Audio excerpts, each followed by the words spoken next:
My name is Heather Turner. I am the VP of PR for Cromwell Toastmasters. I've been a Toastmaster for a couple of years. I have a CL, and I'm currently working on my ACS. This was great for the Speech-a-thon because I can get one more point towards our club. It's awesome. I am working from the, what manual is that? The Entertaining Speakers Manual, and I'm working on the dramatic talk. Unfortunately, I had our wonderful Richard Peck give a very, very dramatic talk. So I'm going to have a little bit of trouble topping that, and honestly, I wouldn't want to. But I'm very glad that I don't text, and I had no idea what OMW meant. So thank you for educating me on that. So the title of my speech is Cajun Blackened Scallops and the Drunken Customer. 5 to 7 minutes. So fellow Toastmasters, drunken customers. Yes, I used to work in a restaurant. Is this dramatic? I have no idea. Is it a tendency to be a wiseacre? Yes, I do. So it might not be as serious as it meant to be, but it was awfully serious at the time. Many, many years ago, I was the executive chef at a place called the Stowe Mountain Resort.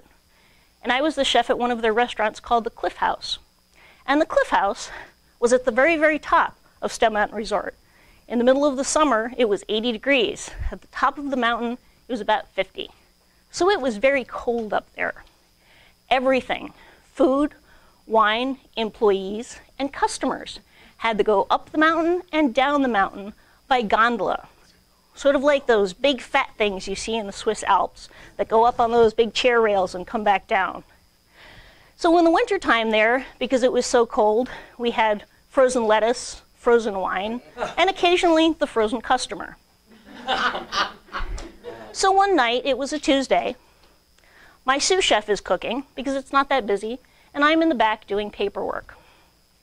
And one of my waitstaff comes out to me and says, "There's a customer that would like to talk to you." And I thought, okay, that's fine. Sometimes they do. And I thought, unprepared, I usually get the, "Chef, that was fabulous. We loved our food. We're definitely going to come back. We had a great time.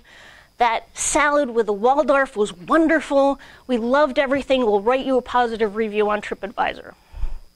So unsuspecting, I walk out the back door, which happens to butt up to where people come up and people go down on the gondola. And who should I see but this tall man? He was very, very tall.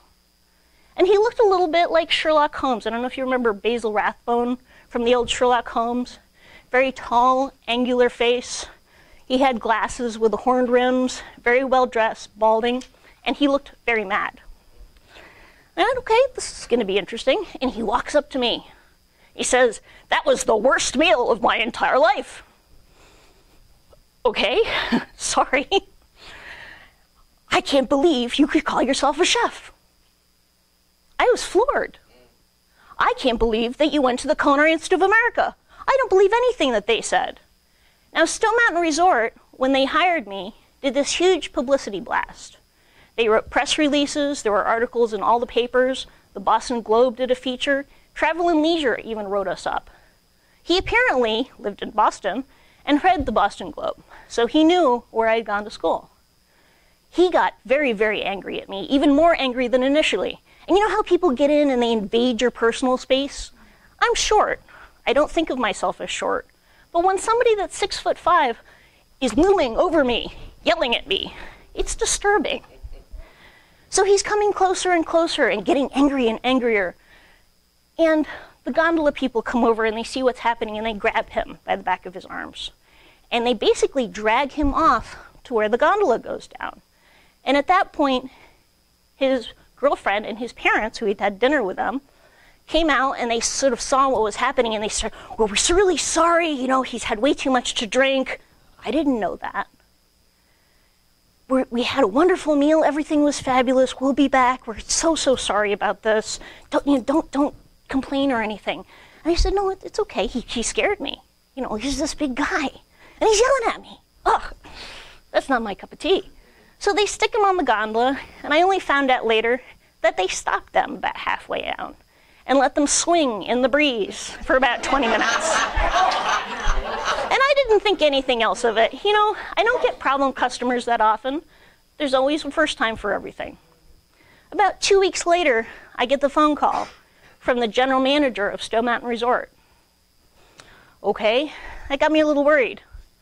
Because usually when you got the call from the GM, you were either going to get a raise or a bonus, or you were going to get... So I didn't know, so I came in, said, "Hi, sir, how are you?" He said, "Hello, Heather, we've had a complaint, a very serious complaint, by a lawyer in Boston." I said, "Okay, tell me more."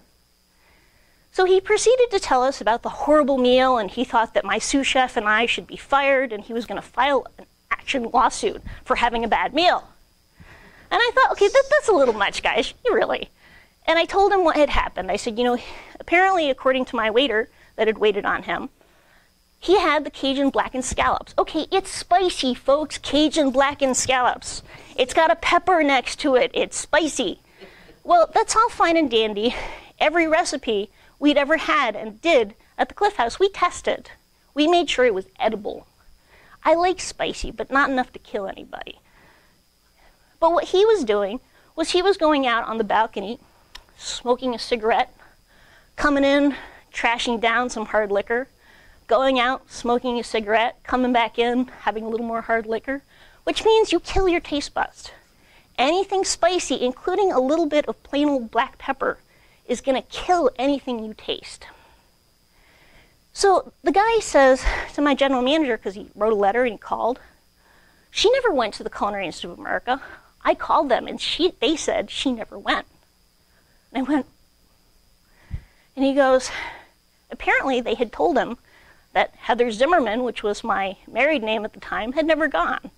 Well, they did tell him that. They never updated my name when I got married. Thank you, CIA. I really appreciate that. But he says, you know, this is a serious accusation. And I said, you know, you weren't cooking at the time, but what about your sous chef, Steve? Should he be fired for this? Should he be disciplined for this? And I said, no. He has been my sous chef for many years. He has followed me from restaurant to restaurant. I believe and trust everything that he does. I know he's a very good cook. Plus, we have tested all this stuff before, and if anybody is to blame about this, it's me. And so the general manager says, you know, that's good. Because you know what? I told this guy to F off. Because I know you went to the Culinary Institute of America. I checked. We ran a background check on you when you started. But he said, you know what? If you hadn't taken responsibility for this and tried to pawn responsibility off on Steve, my sous chef, he said, I wouldn't have fired you, but I certainly wouldn't have given you a recommendation further on. So what I learned from this was it's better to stand up for what you believe in, for people that work for you, that you trust. Thank you.